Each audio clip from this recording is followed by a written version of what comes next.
Hello दोस्तों, तो आज के इस वीडियो में हम पढ़ेंगे गुरुत्वाकर्षण चैप्टर क्लास 11th का वन शॉट वीडियो है ये। इसमें हम पूरा गुरुत्वाकर्षण चैप्टर के बारे में पढ़ेंगे।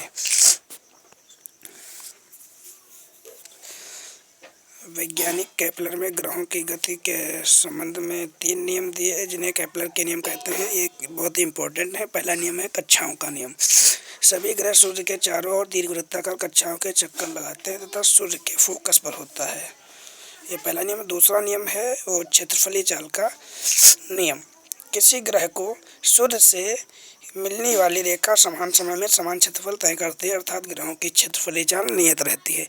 ये दूसरा इसका नियम है। और इसका जो तीसरा नियम है वो परिक्रमण काल का नियम है।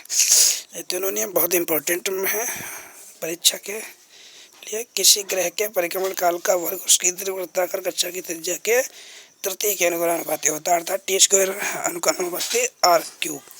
ये ठीक है। और न्यूटन का गुरुत्वाकर्षण सार्वत्रिक नियम है। तो किन्हीं दो कणों के बीच लगने वाला वह आकर्षण बल जो कणों के द्रव्यमानों के गुणनफल के अनुपाती तथा उनके बीच की दूरी के वर्ग के व्युत्क्रमानुपाती होता है, इसे न्यूटन का गुरुत्वाकर्षण नियम कहते हैं। ठीक है।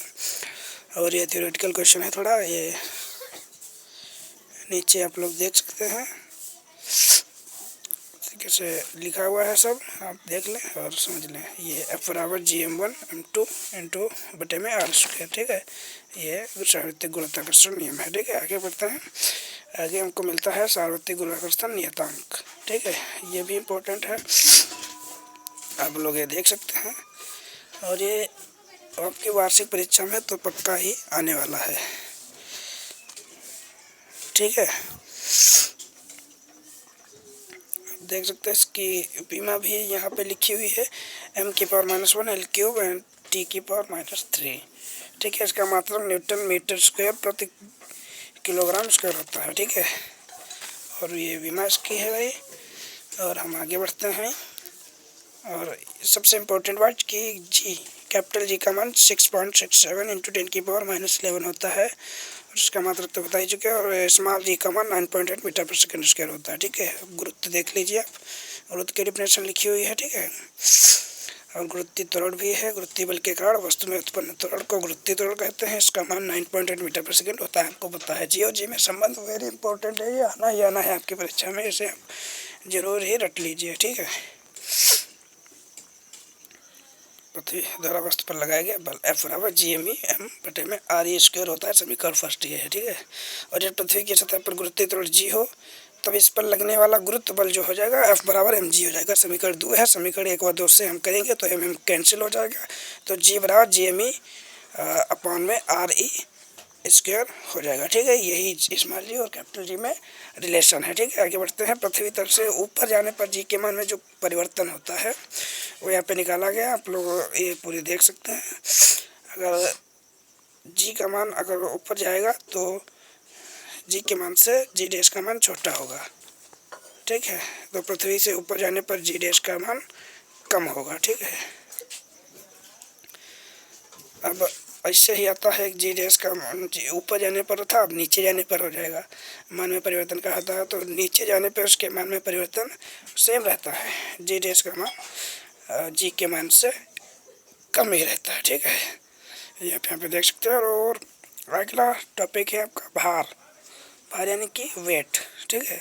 तो किसी वस्तु का भार वह बल है जिसके द्वारा पृथ्वी वस्तु को अपनी ओर खींचती है। यदि वस्तु का द्रव्यमान में हो तो भार W/mg यह बल है। मात्रक न्यूटन होता है। विमा T-2 राशि सदिश होती है। ठीक है। आगे बढ़ते हैं।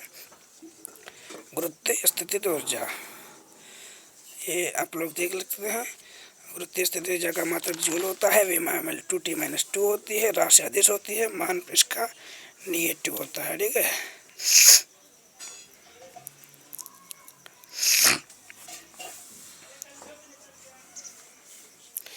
आगे बढ़ते हैं। तो प्लान वेग वेरी इंपॉर्टेंट, आपको रखना पड़ेगा। ये तो आना ही आना है बोर्ड में।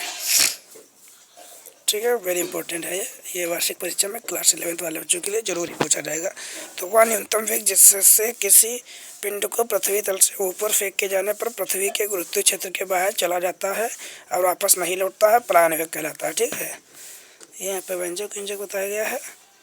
ज़्यादा खास है नहीं, वो प्लान वेग खास है, याद कर लें आप लोग। प्लान वेग का फार्मूला होता है √2GRE, ठीक है। ये आपको फार्मूला याद रखना है, इसमें न्यूमेरिकल भी मिलेंगे, ठीक है। और ये एक न्यूमेरिकल है, इसमें RE का मान दिया हुआ है। आप लोग वही V बराबर √2GR करके सॉल्व कर लेंगे इसको, ठीक है। पलायन ऊर्जा पृथ्वी तल से किसी पिंड को पृथ्वी के गुरुत्वीय, और आप लोग डेफिनेशन देख लेंगे। आगे बढ़ते हैं उपग्रह, ये भी आप लोग डेफिनेशन देख लेंगे। और कच्ची चाल और उसमें संबंध आप लोग देख सकते हैं। ये जो कच्ची चाल का फार्मूला होता है वो GRE होता है, √GRE, ठीक है। अभी आपको दिखाते हैं, ये है हमारा कच्ची चाल का फार्मूला √GRE, ठीक है। कच्ची चाल का फार्मूला।